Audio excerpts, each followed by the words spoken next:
for a commitment deposit, like how layaway. You may get all of this stuff that you want to put in layaway, but you got to put a deposit down, right? So they ask for a commitment deposit. It may range from $250 to $1,000. They also ask if you're staying in the dorms in order to confirm your space at Kent State. They may ask for a housing deposit.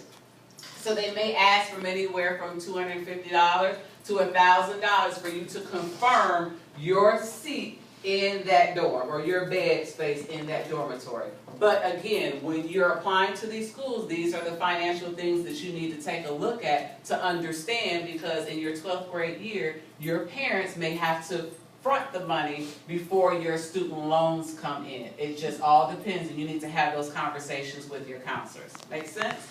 Any questions? Okay, so we're going to run through the next few of these before we get to our last activity. Let's go to number 4. All right, so again, the most important relationship that you'll have is that you're going to need to get in contact with your high school counselor. So, and I think I just gave you the answer. There are 3 different people that help you get to college. Who's the first one that's going to help you get to college? God. Amen. Okay, now there's 4. Okay. Next to God, who's the next one? Yourself. Who's the third one? Your counselor. Who's the fourth one? Parents. Your parents. It is up to you to form that relationship with your high school counselor, because who's going to get your transcripts to the college? Who's going to help you complete the college application outside of your parents and yourself? You have to form that relationship, because if your counselor has just met you in the 12th grade, I'll give you a prime example. Mom, you remember this. I'm going to tell this real quick.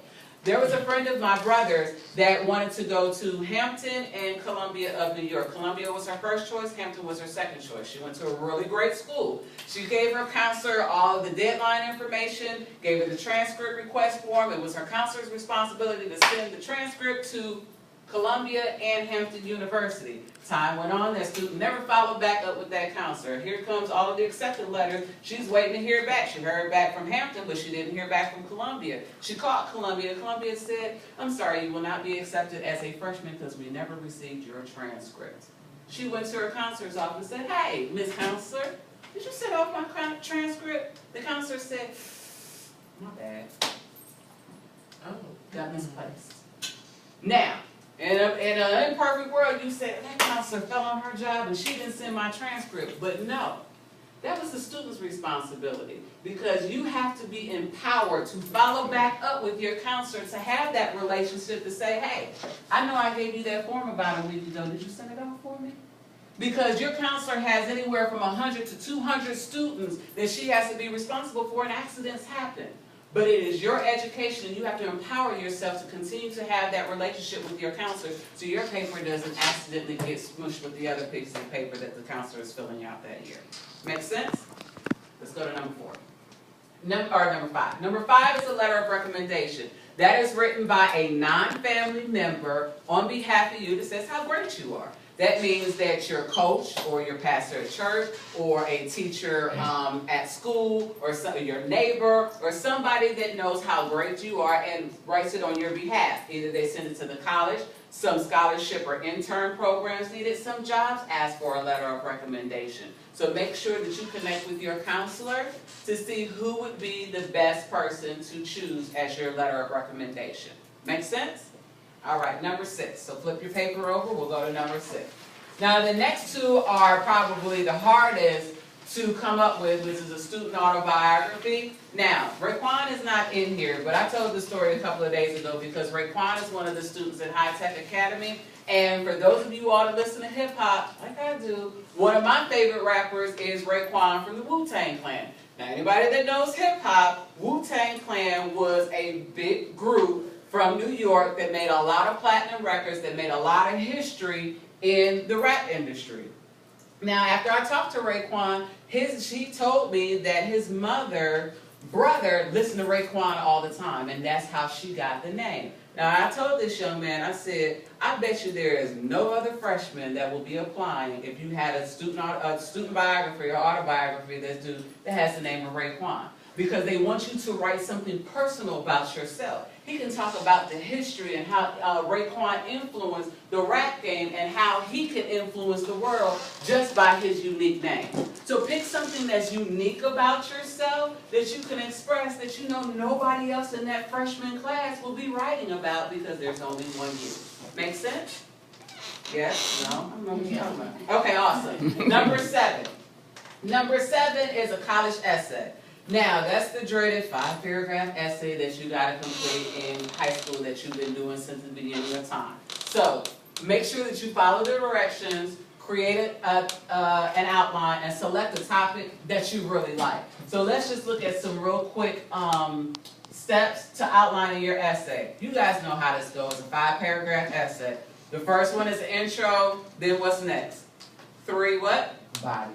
3 body paragraphs, and what's the last one? Conclusion. A conclusion. You guys have done this all the time, but if you want to take notes real quick of how this is so simple, you do 2 sentences, 5 sentences each for your paragraph, and 3 to 5 sentences at the end. That'll give you, if you can write 25 to 30 sentences, it's not that hard if you break it down in an outline. How many of you all have written essays in high school and you're familiar with the 5-paragraph format? Raise your hand. Okay, so it's easy. Now, the great tool that you have is your English teacher at school. When you write your 5-paragraph essay, ask your English teacher, hey, can I give this to you? You look over it over the weekend to make sure that my punctuation is right. Can you help me edit it? Can you help me make it flow and the sentences connect? That's what your teachers are there for. But don't give it to your teacher 24 hours before it's due. Make sure you give your teacher some time and ask them and tell them thank you for reviewing that for you. Make sense? All right. Number 8, community service. This is my favorite part because a lot of my personal and professional success came from volunteering my hours in the community. Now, some high schools like Brush, you need 40 hours of community service in order to graduate. Some internships, some scholarship programs, some programs require you to volunteer your time and give back. So pick something that you're really good at. Some of you all may be strong in a certain subject and can volunteer at a Boys and Girls Club to help kids complete their homework. Some of you may be good with reading to elderly people. Some of you all may want to give meals out during Thanksgiving or Christmas to homeless people. Some of you all may have clothes that you all don't wear anymore and want to donate it so women can start their new life again. Always connect with your counselor to find out what type of community service resources are available. When I moved down to Atlanta, I called United Way 211 to ask them, I want to give help. So where can I volunteer? Wherever you go across the United States, you can call 211 from your cell phone or from a land phone and say, hi, my name is such and such. I want to volunteer my time. They'll say, great. How much time you got, and they will give you a list of things based on your interests. A lot of my clients that I have in Atlanta was because I got down there and started volunteering. So some of the people that I've met along my journey, move forward to the next slide, have been Diggy Simmons, as well as Neo and Andre 3000 volunteering at his summer camp. So there's a lot of different things that you can get around the world by just donating your time. Let's go to number 9. So, this is where it gets real interesting, is that, okay, I want to go to college, I done filled out the application, I've sent in my transcript, now I got accepted, now how am I going to pay for this? 80 to 90% of college students are on some type of financial aid. I currently am paying for student loans. How many people are still paying student loans? And we grown. Okay? There is nothing wrong. We grown. There is nothing wrong with getting financial help to carry on your education, because 6 months after you graduate with that great degree or that certification, that you have about 6 months to pay that back. Now, there's something called a free application for federal student aid. That's when the government says, hey, how much does your parents make and how much can they contribute to your education versus how much we as the government can contribute. Again, if you are receiving free and or reduced lunch, you receive a lot more financial aid than someone who has parents that can actually chip in on the education and may not be able to pay all of them. For me, for example, I had to get student financial aid to help me pay for my education as well. So they'll need your parents' tax returns. So you need to have a conversation with your parents of how you're going to fill out that federal financial aid form. So you'll need to talk to your counselor as well as your parents to figure that out. There's grants, loans, scholarship, and then there's cash to pay for your education. Number 10.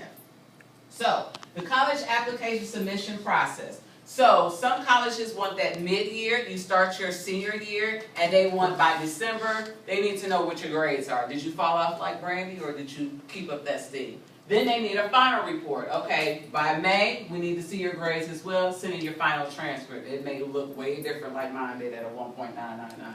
And then, oh, that was the wrong slide. And then you need to check with your counselor to find out what the college application submission process is. Some colleges take paper, some colleges want you to go directly online. So what we're going to do today is we're going to fill out a Tri-C application. We're going to spend the next 10 minutes, and you all are going to think about maybe what your major is. It doesn't have to be concrete, but we're going to practice filling out this college application of the Tri-C. And you're going to work with your peer mentor, and you're going to fill out the application. We'll give you about 8 to 10 minutes, and then we'll reconvene. And if you don't finish it all right now,